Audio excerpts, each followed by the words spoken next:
we gonna cut half of that middle part of the interview out. Y'all not gonna give me counsel before I get started.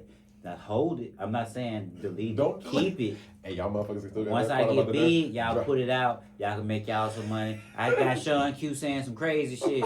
Yeah, y'all can do that then. But for we gonna cut that part out for now. Let me get there first so we can maximize our profit. Because I'm gonna go viral. Y'all gonna go viral. And then we gonna all make some money. Sean Q is just got invited to speak at the convention with Netanyahu. Yeah, do it. Drop then. it. Drop it. Drop it. See how that goes. Yeah. Wait, we did this too. Yeah. Fuck that. We here with Sean Q, Mm-hmm. and he is one of Charlotte's premier creators. He, as I know him, a poet. He's also author of a book that you guys, an audio book. Is it a written book as well? Both. If you're on all ways, you can get it any way you can consume it. We're going to get into that a little later as well. And also, he is a performer on some of your stages and on some of your screens. So without further ado, I'm going to let him give a little pitch of and background of who he is.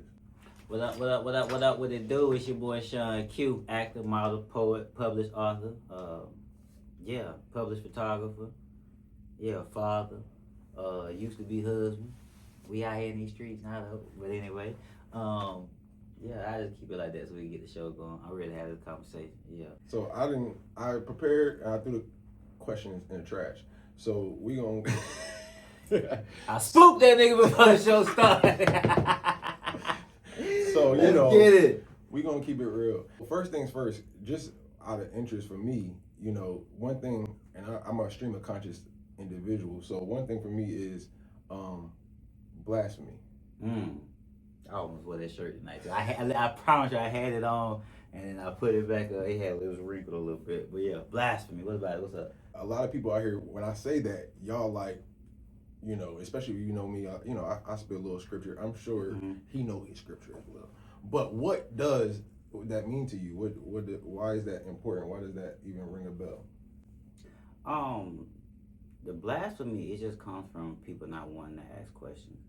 Like, I feel like it's insane to have blind faith. I understand that's what people want in religion, but I just can't see that, especially when the evidence that stacks up, against what you have your blind faith in.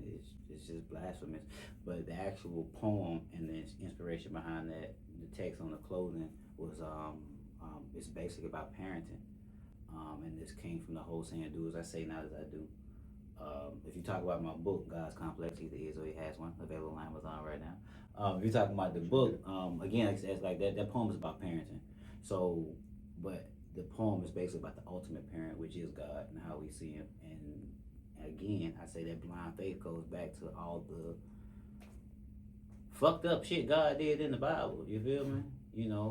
The devil is the villain of the Bible, but how many people did they actually kill compared to how many people God killed? But we ain't gonna get that deep unless you want to. But that's where the blasphemy come from, what you saw in the clothing.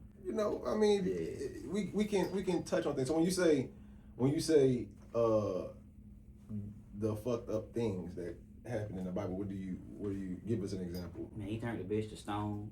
Just turned to a pillar of salt, whatever, it's just because she looked back. The flood wiped out half the world.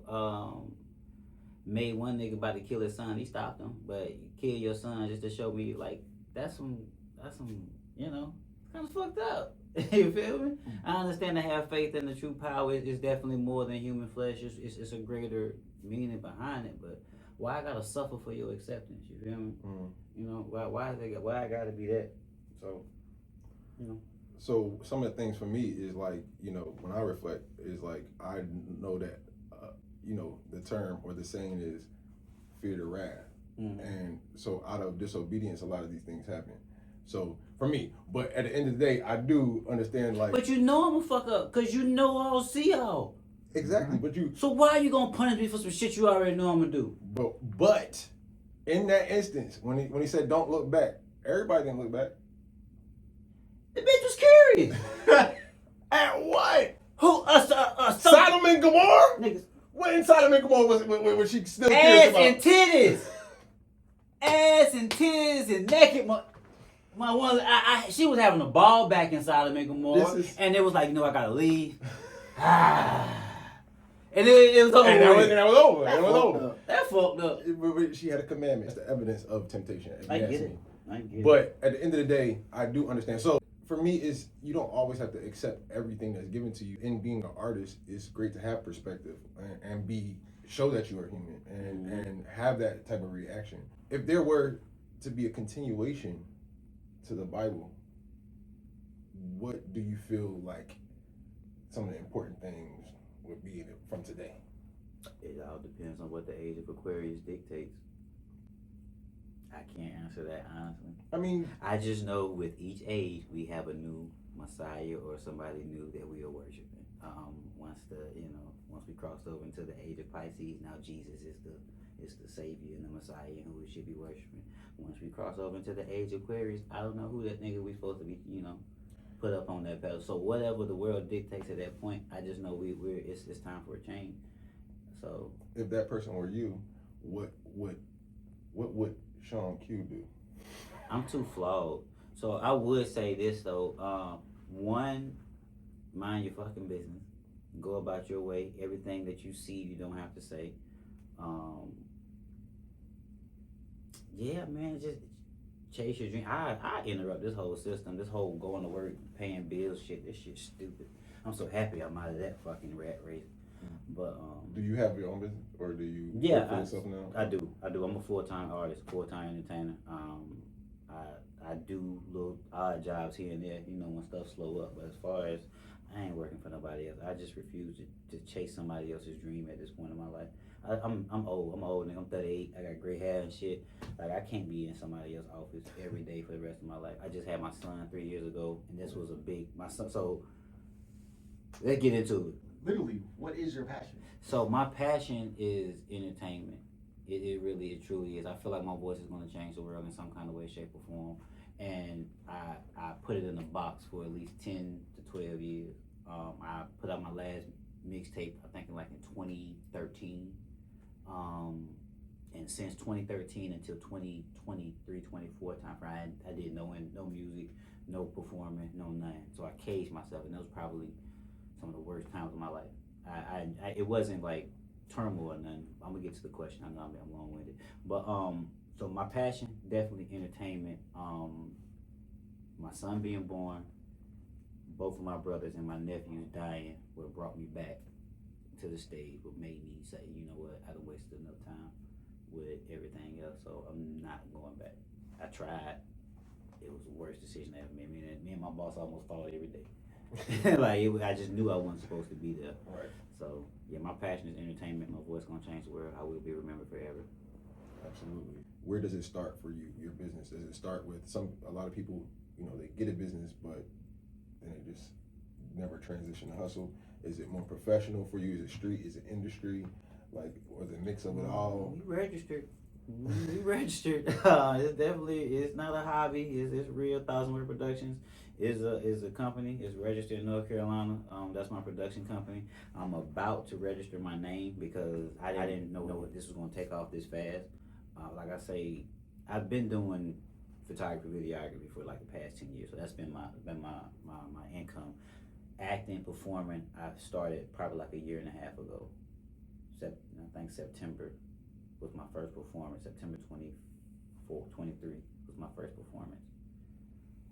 Coming back out. So Sean Q is about to be the new. I'm just gonna make my name, trademark my name and shit, make it a business. So I'm too old to be side hustling and doing hobbies and shit. Right, I got kids, and my son being born let me know I just can't. I gotta show him it can't be just this 9 to 5. Right. Me growing up, honestly, when I graduated high school, my whole dream was, hey, I'm gonna get a job at the plant my mama worked at, I'm gonna have me a family, buy me a house, buy me a truck, buy me a motorcycle, and that's gonna be my life. That's what I was thinking coming out of high school. I grew up in a small town, but I just don't want that for my kids. I just cannot have them seeing that to be their future. It's so limiting. God, I hate that. I even hate that with my thought process. Yeah. So where you from? Chester, South Carolina, baby. Chester, South Carolina, the country of the country. This guy, he's from South Carolina too. Yeah. Salute. For sure. I'm at the beach though. I'm at the beach. That's why when I moved to Charlotte, I moved up from Myrtle Beach. I spent a year and a half down there, money down in Myrtle Beach. That's where I live. Came to Charlotte. You either gonna be working in the industry, like in the resorts, or at a car dealership? Yeah, I had found myself. I had got a little odd job cleaning hotel rooms and shit. I was working at a call center. That shit, I was miserable. I was fucking like hell though. I was tearing them little college bitches up down there at the beach. What college is down there? Shit, you got Coastal Carolina. What's that tech that's right there? HGCC? Yeah, yeah. I had a ball down in Myrtle Beach. But yeah, I can't live down there no more. I can't live. Bike week. Fuck bike week, man. Fuck bike week. Nah, I ain't gonna hold you. I'm gonna be 100% honest with you. I'm a hater. At heart. I ain't had no money when bike week came around. When I was really going down there. When it was really popping. Right. Like I was young when it was popping. And then I went to the military, and I wasn't around when I had money. When I came home, that shit was a little tight. So I never really enjoyed bike week like I was. You gotta have some paper to really enjoy bike week like that. You know, motherfucker got their cars and their bikes, but now they done fucked it up. Fuck bike week. I ain't going this year. Right. I feel like it has lost its touch. It's just a meetup of. They done whitewashed it. Yeah. But so with that being said, what do you feel is like the next wave for, collective, I guess, everybody getting together and gathering in Charlotte? Like we had Bike Week back in the day, CIAA came. I miss CIAA. I ain't really never had enough money for CIAA, but I still got it in when CIAA was popping, boy. God damn, I had a ball like that bitch. Anyway, go ahead. No, seriously. I had some stories. Listen, I do too. I went to JCSU, so you already know. Okay. I'm about to go back to college, man. I start this summer. I'm going to UNCC. I just got accepted. I got my acceptance letter like 2 days ago. Congratulations. Don't say it just yet. I'm scared. I ain't been in school. You got accepted. I did get accepted. So congratulations. Thank you. I'm just saying, bro. Nigga, my 20-year anniversary this year. Like, nigga, I'm about to, literally June 4th is my 20-year high school anniversary. And I'm about to fucking go back to college. But it's cool. What you interning for a bachelor or undergrad or grad program? So I got to go through the undergrad programs first because it's been so long. But my major is, I got a business administration major with a concentration in digital marketing. So it's really for me. I can't say, I probably shouldn't say it on camera because I'm gonna go get a job in digital marketing because the military paying for it. Go get a job in digital marketing, and really set myself up. But I really want to push myself. I need to learn the system so I can push myself. I'm dope as fuck. Yeah. Like I know it. Yeah. I gotta start accepting that. People be telling me that. I be like, oh, thank you. Nah, fuck that. I know it. Thank you. Yeah. I'm happy you recognize it. I'm dope as fuck, and I gotta push myself out to the world the best way possible. And I just need to learn how, because there's some systems and shit. Because I know there's some trash out there that's getting pushed to the millions, and I need to be part of that. Keyword is systems. Keyword system, and that's why I try to often with my business, Eklectriq Life. I say that again. Eklectriq Life. It's like eclectic and electric together. Eklectriq. I thought you about to Cam Newton that thing. No. Yeah, okay. I got No. Eclectic. Eclectic. Some shit like that. I don't know what the fuck I was talking about.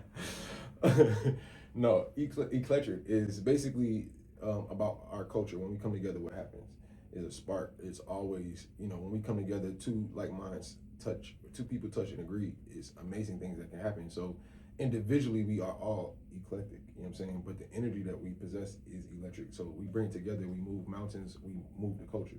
Basically, bring your idea to life, you know what I'm saying? Don't wait, don't hesitate, and don't feel like the obstacle is going to stop you. It's always going to be obstacles, you know what I'm saying? And no way around them but through them. Would you rather have a lemonade stand or simple lemonade, you know what I'm saying? When it comes to your business or whatever you're putting out there. And a lot of people operate as if they have a lemonade stand. So you got PTSD from something? You got PTSD or something? I don't know. We're going to get to that, though. I ain't mean to cut you. You just it's like everything every little sound that it catch your attention. You been shot at before? Yes. You been jumped on? You know what I'm saying? And you know where I'm from? Philadelphia. Oh, you from Philly? Bird Gang? You an Eagles fan? Mm-hmm. Hey, man. Bird Gang?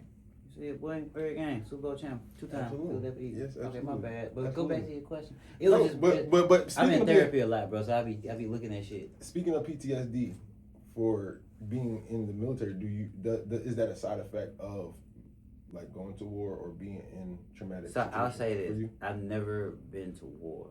I was deployed over there, but I've never seen any action. So I want to get that out there because I don't want nobody to think I'm trying to steal no valor or nothing. But yes, I do have PTSD from the military, but it was from some other shit.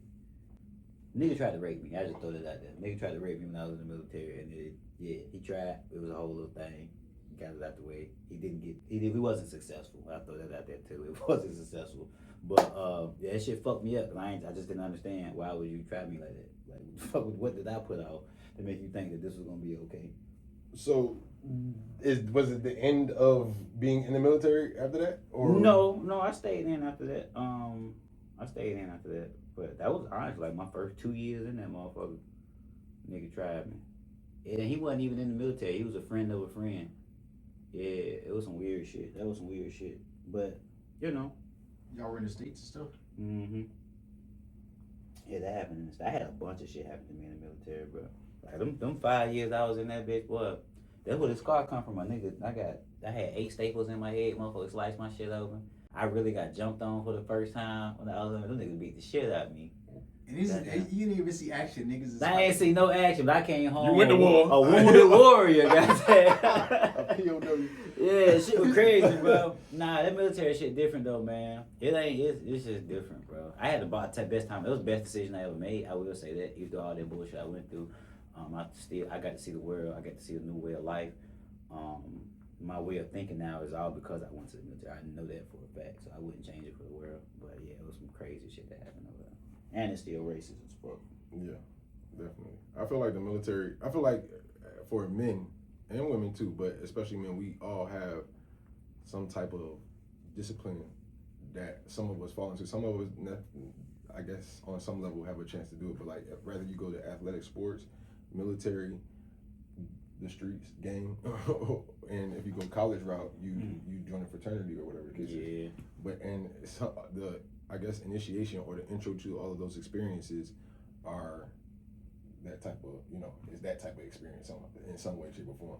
So at the end of the day, you mentioned to me that you have an interest in tech. So like, are you a little nerdy?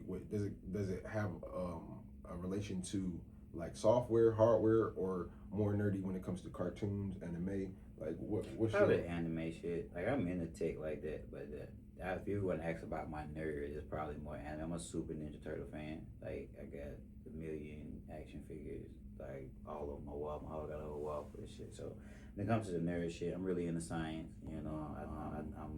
I'm not a flat earther, but I'm not a flat earther. You know what I mean? I don't know, but I just feel like it's better to know what you don't know than not know what you do know, because you don't know shit.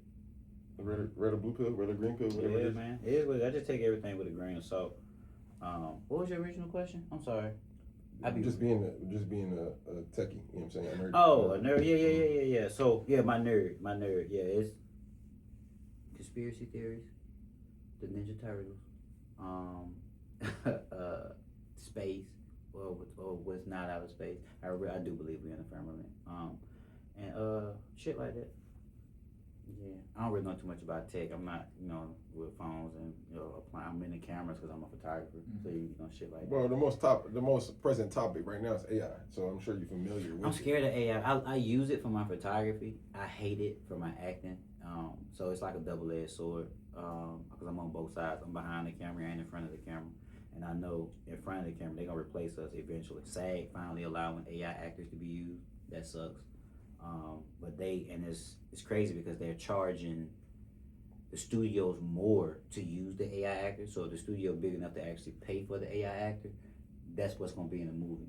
But that's just how they trying to justify it. You just gotta pay more for that shit, but that shit's still corny as hell. That's what they went on the strike for last year when they had the big movie strike. When nobody writing no shows, all the writers went on strike because they was trying to use AI to write shit. And they're like, hold up, no. So yeah, man. So it's a double-edged sword with that AI. I use again photography. I use the fuck out of it, but I just hate it for the actors and shit. I was gonna say, do you encounter people who use AI in your field, like day to day? For promotion, not so much for as far as film and stuff like that. For promotion, yeah. I got a homeboy. Now I do got a homeboy. My old label mate. He done created an AI artist. Amari, that nigga doing big things. So his shit blowing up. So I've seen stuff like that. I don't know. So because I write too. It's like y'all let this. He took one of my old songs, right, and put it in the system and changed that shit with AI. Oh God, that shit hit so hard. But I'm mad because why the fuck I couldn't think of that. But I don't like that shit because it just takes the human element out of it. But that shit sounds good as fuck. Interesting. So wait, it changed the words? He kept my words. He's singing it now. I'm a rapper, so I was rapping. And he turned it to like that new style where they like sing it, rap and shit. Oh, that shit sound good as hell. I be listening to that shit like, damn. Like, I can't sing word for damn, so I never could do it, but shit sound good. I be thinking about that shit. Still don't like it. But still don't like it. Because I be like, low key, if somebody wanted to, like an artist, like a big artist could be like, I don't feel like going to the studio anymore. I'm gonna have AI make my songs from now on. I might write a little bit of shit, but like, just throw it through the AI and let that handle everything for me because they can just train it on your voice and your cadences and stuff and they make songs like that. But that's, again, like you said, it takes the human element out of the music. It does. But how do you feel like people like Beanie Siegel, you know, his voice is kind of like messed up, so he is using AI to help him. You're a ghostwriter now. Yeah. It's about transition. Yeah. So, because if you're allowing that once niggas is dead and gone, they voice is trained for the shit now, and somebody else can write for them. And now, like, what if them Pac albums would have been AI? Would you still feel the same way about Pac after he was dead? Like, nah. Like, he had that that hologram. Yeah, shit like this. See, now that's cool because I can see you making you're recreating what he already did. You just bringing him back for that, but new AI Pac. So how would you feel about an AI Pac? We don't hear that. Like, come on now. Like, we barely wanted to hear the post. The stuff they put out after he died, we accepted once it. Once they start piecing it together, like we know now. Yeah, like nah, don't piece it together. Like, if he wrote it in this cadence for this shit, he should recorded it. You just found his verse, put it on the beat like that. But once they start piecing shit together, like nah, don't do that. Don't do that. So, do you think you ever like put artists out for under your brand, like if you wanted to? I mean, because of the purpose, because where we at with social media. I mean, with technology right now. So yeah, I'll say that because of it. So I call him my nephew. His name is Amari, the AI artist that my homeboy put out. That's my nephew. So we made so much music in the past that today it wouldn't sound good, but the lyrics was good, the vibe was good, the message was what it was supposed to be. Put those songs in the AI system, let it recreate for today's time. I can't go against that because we're doing that, you know. So again, double-edged sword. I'm not going to be left behind with what's happening in entertainment, but at the same time, I still have I got my pushbacks about it. Yeah. When it comes to film, where do you see yourself going, and stage plays too? And which one you like? Which one do you like more? That's shit. I like film more because it's less work. I'm gonna be honest with you. I ain't lazy, but that stage, boy, you gotta be on point the entire time. There's no, and if you do mess up, because you can't mess up on stage because the crowd don't know the script. But your co-host, your cast gotta be able to keep up with you. So I prefer film. I can fuck up, bring it back. 'Cause I like trying shit too. If it don't work, okay, let's bring it back. Let's do it again. So I prefer film. So as far as where I see myself, honestly, my goal is to have my talent, to take care of myself and my family. So that's where I see myself. Consistently booked, consistently working, and yeah, whether that's a big time movie star or making 1 million commercials a year, you know, getting residuals from that, as long as my talents are taken care of, me and my family, I'm cool. When we talk about anime, what is your favorite?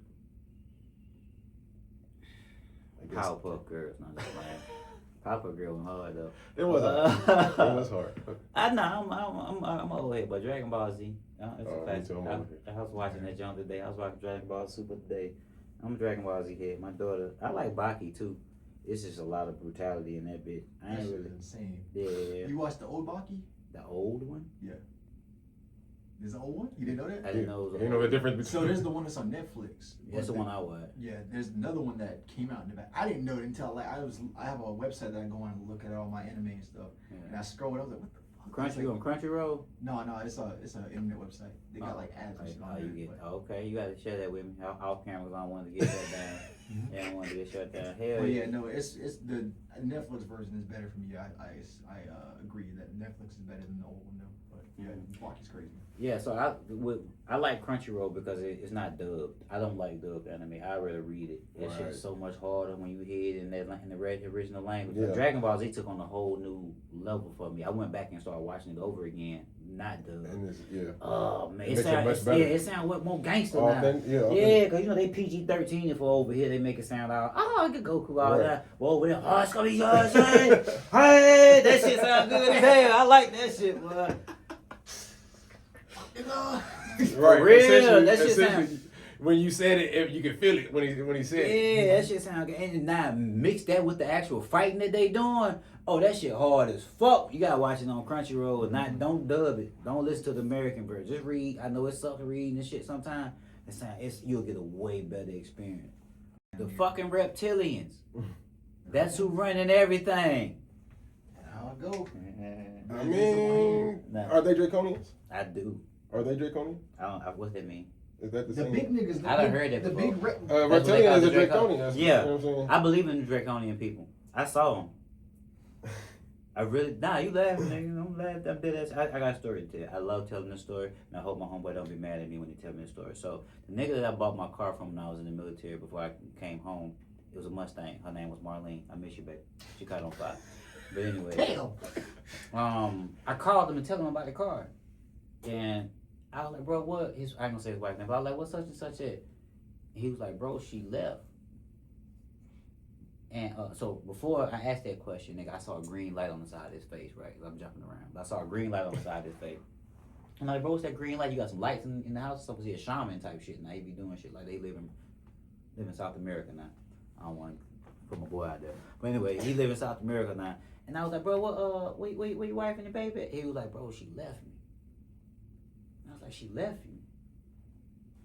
Like, what happened? And then before we had this conversation, nigga, I'm on shrooms now. I forgot to throw that part out there. I'm on mushrooms at the time. The first time I ever took them. Oh, the first time. I took an eighth of them bitches. At once? Oh, nigga, the At first one. time you took an eighth? I took an eighth, Oh, nigga. you crazy. If I'm gonna do some drugs, I'm gonna do it. I took an eighth. I took an eighth of them bitches, right? So goddamn, the nigga glitched on me. Like I saw it. The nigga glitched. I saw the reptilian face and it glitched back. I'm high on mushroom. I hung up on the nigga. I hung up. I swear I hung up. I called him back. I'm like, okay, Sean, you tripping? It's the mushrooms, nigga. Don't trip. Called him back. Like, I don't know where you at. Phone signal hung up. So I'm looking. The green light still on the side of his face. I was like, bro, show me the house and shit. He panned. No green. Nowhere. Nigga glitched again. Boom. That's when I asked him, bro, what the wife and kids, boom? Because I'm trying to change the subject now. I'm trying to get the fuck out. I'm tripping. He's like, bro, let me tell you. We was in here doing mushrooms one night and she freaked the fuck out. I said, what happened? She looked at me and said, you're a fucking reptilian and I'm fucking leaving. So this motherfucker done took his kid and bounced on this nigga for the same shit that I just fucking saw. So now I'm like, oh shit, nigga, I'm not tripping. This nigga a reptilian. I don't think he know though. I don't think he know that he one of them motherfuckers. But ain't no fucking way, nigga. I'm seeing this shit and your fucking wife and kid, your wife done took your baby and bounced because of this shit. Oh, this shit real. I believe in the reptilian people. Do you believe in the cherubim? The what? That's the angel babies. That's what Cupid is. Do you believe in the fallen angels Talk to me. who had kids with Yes. humans, and their kids are essentially demigods, which are the cherubim? The Nephilim and all. Nephilim, yes, Nephilim.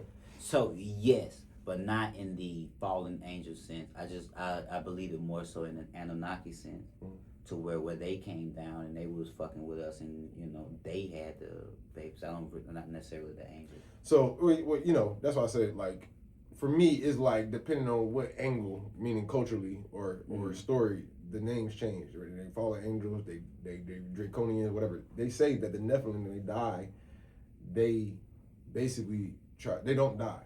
They try to they basically they come back. Yeah, and they try to find another host. You know what I'm saying?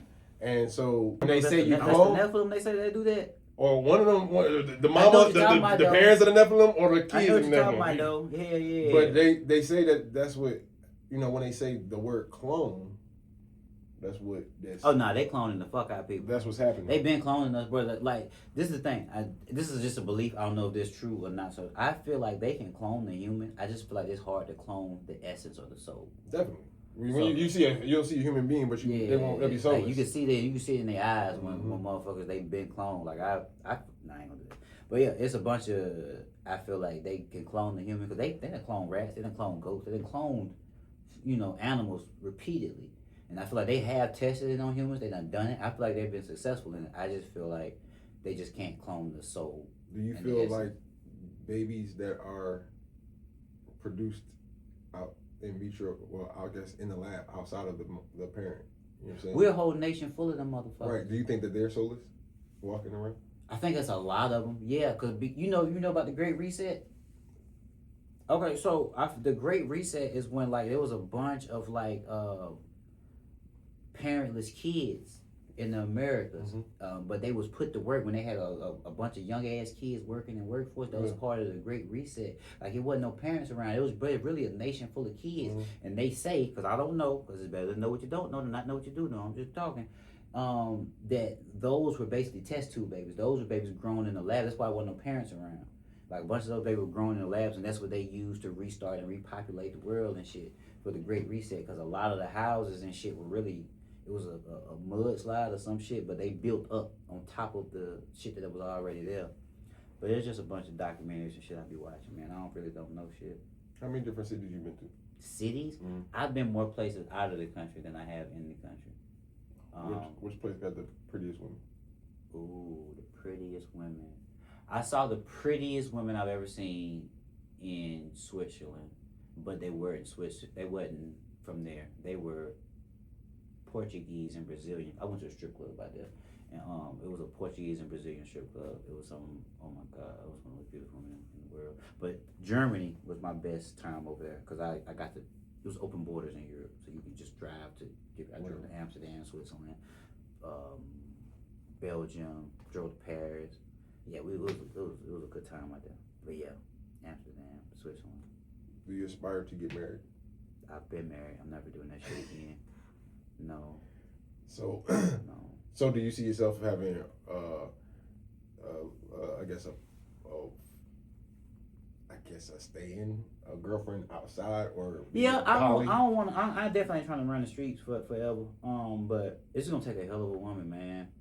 Cause I can do everything that they bring to the table. I know they hate to hear that shit, but everything that they feel like they bring to the table, I can do. So as far as you coming in, you have to understand that I'm an entertainer. My hours are not normal. I'm going to be around beautiful women all the time. They're going to be attractive. I'm going to be attracted to them. Sometimes I might fuck a couple of them. You got to be able to deal with that. Dead ass. Like, it ain't about being no poly shit like that, but I'm a fuck. It's player. Ain't about being no. I'm gonna tell you. No, you ain't. I'm not saying you a player. I'm just saying that's player. Yeah, I'm gonna tell you. You gonna know about it. I'm gonna let you know before it happens. Like, hey, I'm gonna show it to you. Like, you see that? She trying to throw that thing. You know. Let me punish her tonight.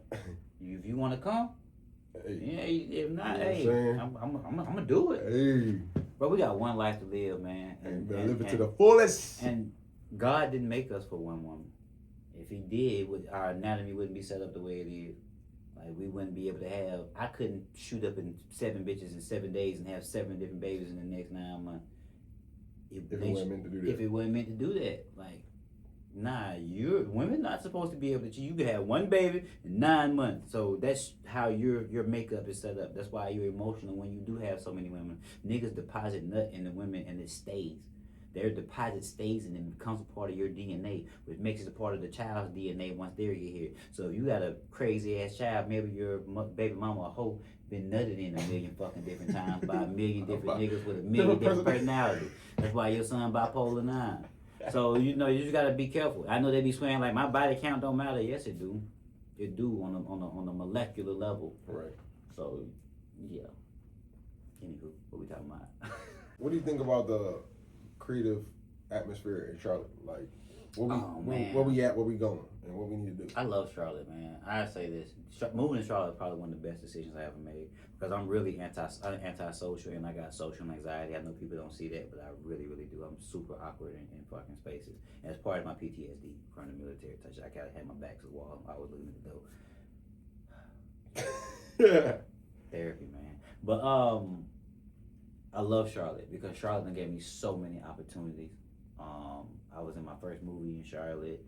I've been on big stages in Charlotte. Being here, like I said, I jumped back on stage in a year, and within a year, I've gotten to where I'm at now.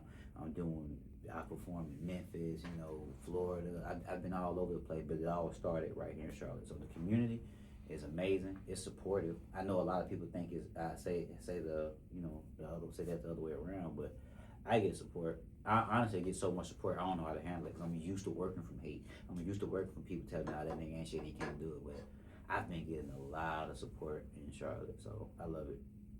Awesome. Where do you see yourself in 5 years? Like, are you gonna stay in Charlotte, or are you have your Probably not. Atlanta is calling my name. It's the housing market, man. Nigga, I found a 6-bedroom house on 23 acres for $400,000, bro. Hey, I got people down there. I have people down there, and they're like, "Why you ain't come down yet?" And I'm just like, "It's work to be done here in Charlotte." Yeah, once I get, because I'm about to get myself established, because I'm already going back and forth to Atlanta to film and stuff right. already. So once I get established and get a major role, I'm chucking deuces.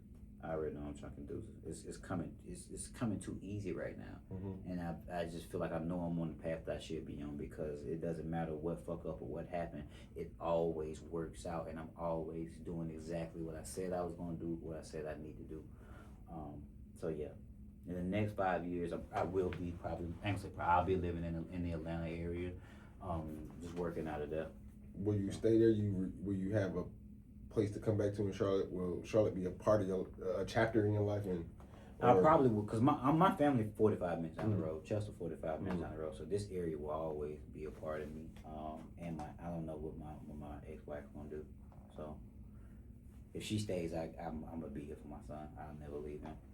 Right. Do you think that it's better? Is it better opportunity there? It's just better. It's better access. I wouldn't say the opportunity. Yeah, opportunity and access. It's just everybody's down there working. Everybody's down there doing something. Charlotte a banking city at the end of the day, and you can get a great banking job. I mean, again, I'm working, but as far as major roads, just having access to being able to get there every day, work, not having to travel them 4 hours back and forth. So, yeah. What's coming up? We have projects, we got shows.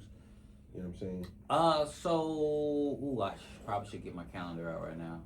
I know you said it's coming out next week, so we're talking the past tense. So by the time this come out, I will have done my final stage play of this quarter, all under one roof. I just did Unequally Yoked 2 weeks back. I did the Poetic Justice stage play 2 weeks prior to that. But moving forward, I know I will be at So Delish on May 6th for a feature as a poet. So we got to hang the acting hat up, and I'm be a poet at So Delish. I think it's a Wednesday, and they do it on Wednesday nights. After that, I start school, man. So I really haven't set my schedule. So I'm really doing a lot of podcasts right now. I'm in my promotion mode. So I'm just trying not to get burnt out, and that's the main thing with this world that we're living in. Is the first season I just wanted to stack up some money, so that's why I was working on commercials and films and stuff like that. This next season is really I'm going in promotion because I don't know how my school schedule gonna be. So I know it's just gonna be a lot of podcasts, a lot of radio shows, just making appearances, pop-ups and stuff like that. a lot of photo shoots, just promote, stocking up on content. And then I know in the winter time, it's going to be a lot of performances because that's when people kind of go in, want to do poetry events and stuff like that. They want to be snuggled up, something nice and warm. That's when I can really take my hat off for the poetry and stuff. So I got my year planned out. It's time to execute. Absolutely, that's cool. That's cool. What about you, man? What you got going on? Talk to me and shit. I'm doing shit like this, man. You know, Thank you. I'm being a plug to the streets. As you speak, it's a lot of things that you have said that kind of like resonate with me. Because believe it or not, I would say we probably around the same age. Also, that ain't special. Yeah, I'm one above. Okay. And so a lot of things that you have said, like when you said, and I would imagine you can see, I guess, in me that because of what you have or you may have experienced, which when you said PTSD, I don't know if I have necessarily PTSD, but I do have social anxiety. I feel like I'm self-diagnosed. You know what I'm saying? I notice patterns, and one thing I notice about me, and I do know for a fact, is that I'm very analytical and I'm observant, and I'm self-observant as well. So I can see, I understand what you're saying, like. Yeah, you jumpy as hell, man. But at the same time, it's more so a management thing. You know what I'm saying? Because I'm the oldest.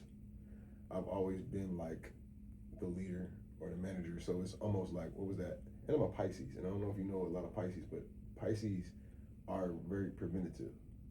And so when they see something happening, or a lot of things have happened in their life, they will go to the ends of the earth to make sure that it don't happen again. It probably will never ever happen again, or wherever extremes they go on to do, all that is like, right, you good. You know what I'm saying? So when I hear something like, oh, we good, oh, you got it, you know what I'm saying? What's up with the passion project? You know, you asked me about it. Like, what's up with that? Put him on the spot, bro. Put him on the spot. Yeah, bro. I mean, put him in the stew, bro. We do services. You know, we're working on expanding and getting our publishing and everything ready. Services to do more stuff. I've been doing a lot of staging personally, me, along with audio engineering for events. Just kind of like setting up the back office so we can expand a little bit better. So like, other than that, you know, producing, making beats whenever I can, get into the studio. And I was ready to work on some more stuff. What can I do? You just gonna put me on the spot, nigga? I'm gonna blow that bitch up. My persona is fuck your honor. I keep the damn llama. I'm a problem that's worth a gunner. He leave your ass under, call the numbers. Then we come in and put you in the slumber, smoking trees like it's lumber, stacking bread. No wonder. Our goal is to collaborate, affect the culture, but also while we affect the culture, collaborate with the culture. Collaborate with people who have fun times. We got a locked-in situation where we, any night, any given night, if you feel like collaborating, you come through, and we can work on a song, and put that thing out. Yeah, as long as they tell a story, that shit'll work. It's definitely, and that's what we all about, storytelling. When do you have time to write? Who, me? Yeah. All the time. I showed him my notepad.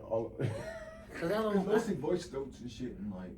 Yeah, that's my. I don't write. It's all voice notes. Yeah, mine's voice notes, but mine's voice also writing too. I do it with this talk. This. For some reason, when I smoke a blunt, I can.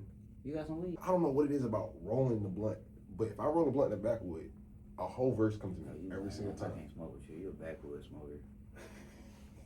That shit made me throw up, man. I remember the first time I spoke with this nigga, bro. You smoke with him. You know what I'm saying? You might want to smoke with him. He put you on. He smoked weed and herbs along with it. Like, what you mean? And herb? Weed is herb. Come on, put me on. The first thing he said, you want some mugwort? What it's called? So low-key, I don't know if you know this, Maestro, but I've kind of like I've been on a hiatus for like Lent. I stopped like February 18th. I haven't smoked like since like the week before then actually. So I've been like this whole for a little bit. But yeah, like quitter. Just fucking with you. Good job. Mixed things like mugwort. What does mugwort do? Slippery elm. And there's also lotus flower. Mugwort, it helps with your dreams. It makes your dreams more vivid. So like you can put it in your tea. Same thing. You can also smoke it. And I also go by like I go to spiritual shops sometimes. If you get slippery elm, there's one spot in Mid Hill. It's supposed to be like for more of your throat chakra, so I use that just to be able to like get ready to like. Sometimes I just burn it by itself. Sometimes I'll roll something. I'll mix it with weed just to cut it because I'm very sensitive to weed. So like I don't need that much at all to give me. I just like tiny bit, and I'm feeling it, and I'll be like, all right, I'm about to be in the studio, makes a little bit of slippery do-do-do. Don't see him for 2 days. And then lotus flower has very similar effects to weed, pretty much. Lotus flower. But yeah. And where you get it from? There's a spot. Well, the last time I got it, I got to a few spots. So there's a spot, Sanctuary Imports. The two best spots in Charlotte, I feel, for like anything spiritual is Sanctuary Imports, and there's a spot like I forgot the name of it, bitch. I had to look the bitch up. I be having psychic dreams. They help me bring them shits back. Probably. I mean, you don't have dreams no more? No, I do. I don't. So listen, I have deja vu dreams, but I don't recognize them until the moment it's happening. Thing about me is like deja vu. I realize deja vu is not just from dreams. It's from like literally because we go through cycles. I don't know if you noticed this shit, but like sometimes you will go on a loop and you'll do the same exact things, exactly the same way, and the people around you do the same shit too. Like it'll happen the same exact way it happened. Like I remember this one time. Before I even go into that, yes. That if you put those mixtures that I just gave you into a joint, that'll change your dreams. Like I remember one time I did that shit. I was like, I dozed off for like 15 minutes. I lived like a few days. It was insane. Like it was crazy. Shit like that'll happen. But like, so I remember this one time I got home from work or some shit, and then like I had got into the room, sat down next to the bed. And sometimes what I'll do is like I'll lay down and like I won't even lay down. I'll just like before I go get ready to go to bed, I'll like look at my phone real quick, and then like the same shit happened. The same reel popped up. My cat did the same exact shit that it did during the reel, and then I was in the same position, and I was like, oh shit! Like in the same part of the video, my cat walked up to me, and I'm like, all right, now this is crazy. I don't know. And my thing is like I went through my whole spiritual journey, you know, and whatsoever.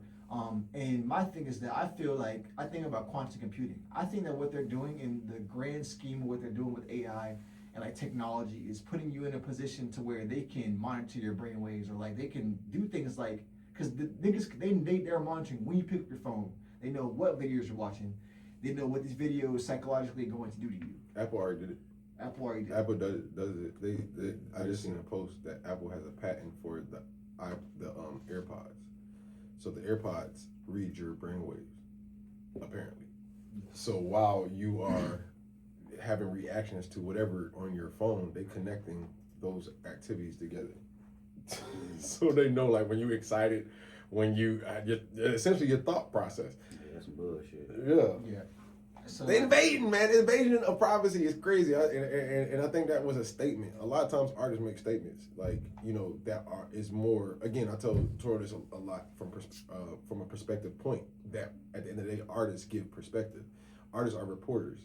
And just as like right now, you're giving perspective on all the things that you have seen since the last time you've been outside. You know what I'm saying? And that's the point of it all. And one of the best people to do that is like Jay-Z. Jay-Z purposefully understands the greatest rapper of all time. The greatest rapper of all time. He purposefully understands and executes the law of power. And so I'm gonna not give you these interviews. I'm gonna take this time off and let all these things happen, whether I be a part of them or not. And then at the right time, I'll step on a magazine or on your podcast or whatever, and I'm going to basically talk about those things. Like right now, he going viral for speaking about the status of hip hop right now, and he basically said hip hop is where it's at right now because everybody is basically perpetrating, faking, and talking about stuff they never really lived. Yeah, that's why I quit rapping from the jump, because I was a gangster rapper. You want to put it on there, rap a bunch of shoot 'em up gang bang bang shit. And as I got older, I was like, especially when I got to the military, I was like, damn, I was rapping. I was like, bro, I don't do none of this shit no more. Yeah. It just didn't feel right. It didn't feel real, and I didn't know how to rap, consciously or just rap about my everyday shit at the time. I had punchlines out. You know, I'm shoot 'em up bang bang type of rapper. Like, I got more gun bars than anybody, but I just didn't know how to make that feel real at that time in life. So I stopped making music. Along with a few other things that happened too. That social anxiety had something to do with it. The bitch jumped on me. Not in a fight, but she just was hanging on me and asking me to sing a song. It was weird. But yeah, that was the weirdest shit ever. That used to happen too. And I was like, and now really I was thinking like, bro, this fame, I don't want it. Like, I do not want it. But damn, I lost my train of thought. What I was saying. Well, what was I talking about? I'm high right now. Talking about what rap is right now, like rap. Jay-Z, you know, like how he said. Yo, yeah, and that's another thing it. that made me want to do poetry too, because I felt like I can tell my story better without the 808s. You know, I can talk to you. I love my poetry fans. All my poetry fans are so cool. They want to have conversations. They want to know why I was saying this. Nigga, rap motherfucker, they just want to dance with you. You know. True that. And I think that poetry is the foundation that leads into rap though. Because it's like, rap is like, I wrote this poem, but now I have to consolidate it so it can fit the beat. My poems ain't nothing but slow down raps. Yeah, slow down raps. Or for me, I don't have to say that sentence that long. You know what I'm saying? I'll just take a few words out now. It can fit in that sound for that song. I can get my whole thought out now with poetry. And I just love it. Like I used to rap my poetry over the joint, but then I realized, okay, I gotta have some type of scheme for the song. You can't just rap, yo. But that inspired me to want to do an audiobook, spoken word album. You know what I'm saying? So mine now, it ain't now. It's finished. I had a few corrections I had to make. That's why I had to take my book down. I had some corrections I had to make, and I had to make it in the audio book too. I did my own voice for my audio book. I ain't want to know. Right now, it's a white motherfucker reading it. That's why I had to take it down. I ain't like that. You want a vocal performer? You got two right here. But nigga, I'm a vocal. I'll do my own book. Well, on the flip side of that, you got your mic'd up. The studio ain't nothing but it's right there. Let's do it. Time. I flame that bitch up before I go. Don't be mad at me once that bitch burned down and y'all be like this. I hope you got insurance. But I'm saying, like, when it comes to if you obviously freestyling music wise, but I'm saying when it comes to the recording of your poetry, or if you wanted to work on a piece or whatever, that's something that can. I don't know. You have a studio that you tap in with? I got a few that I fuck with. But yeah, I'll definitely come here and record. I like new scenery. We could try some shit. Absolutely. I could do my book Toxic Hearts. I got my next book coming out, Toxic Hearts. Man, it's really about my journey, honestly, in the relationship world. We use heart emojis, so that would be dope. Yeah. Passion. Talk about my rise and fall from being a single man to a family man to being back a single man again. I think that's gonna be some of my best work. This is like a breath of fresh air to hear you articulate yourself about your craft the way you do, because oftentimes people don't have that much going on. Like they'll be like, "Yeah, I got another mixtape dropping," or I'm just working on a mixtape and a video, but they don't have. I'm trying to set this up. I have this is my phase right now. My next phase is this. It's planned out. When I had my son, right, and I saw how he interacted with the world, because babies don't know shit. Y'all got kids? No. Okay, so they have to learn everything. Like I watched him look at his hands and realize, oh, I got fingers. That's that. Look at his legs, like, oh, what's these? Oh, this how these work. Like they don't know shit. I'm thinking when that baby come in the world, okay, they know, they got limbs, they know how to work. They don't know how to work their fingers. They don't know how to work their mouth. They don't know how to do shit. So watching him when he first started interacting with the world, it was like a ping pong ball. He'd see something, ooh, box. What's the box? Boom, boom. Ooh, that. Good set. Boom. And that's really how I was living my life, because I didn't have a plan. I can go make money. I go to work every day. That was the one consistent that I was going to work every day. But outside of that, it was okay. I make a song here. I put a song out, or I make a piece of content, put it out. Don't make no more content from here and there. So it was never building blocks. It was always I throw some shit out there, stand on it, they like it. All right, and I put it back up, and then I gotta wait till I throw my next piece of shit out there. So again, it was a burnout, because either you put it out like that, or you put out content, and that's the phase you get stuck in, constantly putting out content. Exactly. Which it works, it's gonna make you some money, but the burnout. I know I'm a poet, I'm an actor, I'm an author, nigga. They say I'm a comedian. I don't feel like I'm never doing stand up. You don't have to, but you are a comedian. I'm gonna tell you. I'll tell you something in a minute on that too. All right. So like, I can't burn myself out. And if I know I can tap into all these different things, why not tap into them at different times and just not burn myself out? So that's why the plan had to come, because at one I was just running around grabbing shit, doing shit with no real direction. Like I was running on the treadmill. And I got a manager too. That was the biggest step. That's the direction right there. You know what I'm saying? to help you stay organized. Because again, it's the left brain and the right brain, and when you're in the right brain space, creativity can't have any like order. It has to be free. True that. If you didn't create freely, you wouldn't be who you are. You wouldn't. The stuff that you created wouldn't be what it is. I'm trying to figure out how to write without the pain. Without the pain, you need. What do you mean? No, because I don't. I my poetry, right? So I get invited to do a lot of events, but I don't have any upbeat, happy poetry. Because I started depression is what brought me back to the pen. So a lot of my writing came from a painful place. Like I'm coming out of it. You feel me? So I'm just trying to learn how to write without pain. But like, spoken word that's the root of it. It's an experience. But here, the thing about it is it being effective. Like the thing for me is I feel what you're saying totally, because I do feel like a lot of times, especially with us as spoken word artists, it's oftentimes the same type of artist. I like an artist. Like when I think of people in different respects of artistry, I look at it as a visual artist, like a person with a palette, with some paint, a paintbrush, and a canvas. As a rapper, is the same way. The microphone. As a actor, is the same way. So for poetry, is like, you know, what I feel you like. What are those experiences that can be communicated more positively? You know what I'm saying? But the thing about it is, that's what experiences you're not there yet. Yeah, I guess I ain't happy enough yet to figure out. It's like I am happy, but like they say about Mary J. Blige, like Mary J. Blige need to go get her heart broken again so she can come up with a good song. Nah, I gotta find something happy to write about, man. We won't like Mary singing good. I mean, and I don't think Mary come up with a good, you know. I think she come up with good stuff like fine. Yeah, but that was in my head. Just like, fine. Shit, we can do it, man. It's all right. We can write some happy shit. Yeah, but it ain't nothing like going down. But they played that joint on my stage play last week. It was just in the background, but I was singing my ass off. They were laughing at me. I still want to be able to write without the pain. Because I got more to say than that. Yeah. This is really just a period in my life. It's a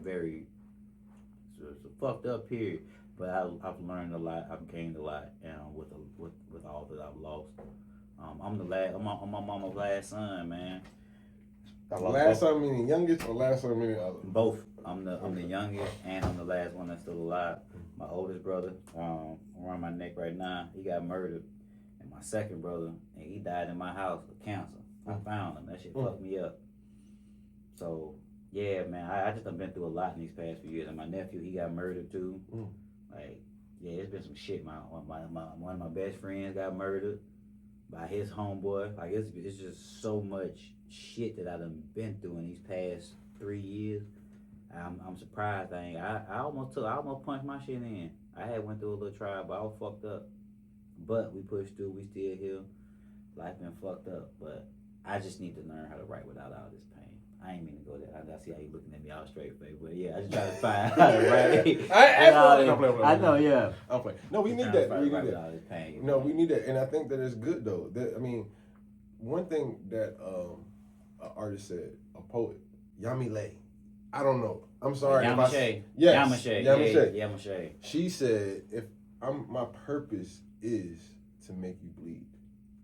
I started saying that shit after she did. I started saying I'm about to bleed for y'all for this exactly. next And she everything. I don't know if she wrote that, if she made whatever she set up or not. At the end of the day, she could have lied to me, and I would have believed it that day. You know what I'm saying? Yeah, I fucks with her. And I appreciate her for being vulnerable, because that's what it is.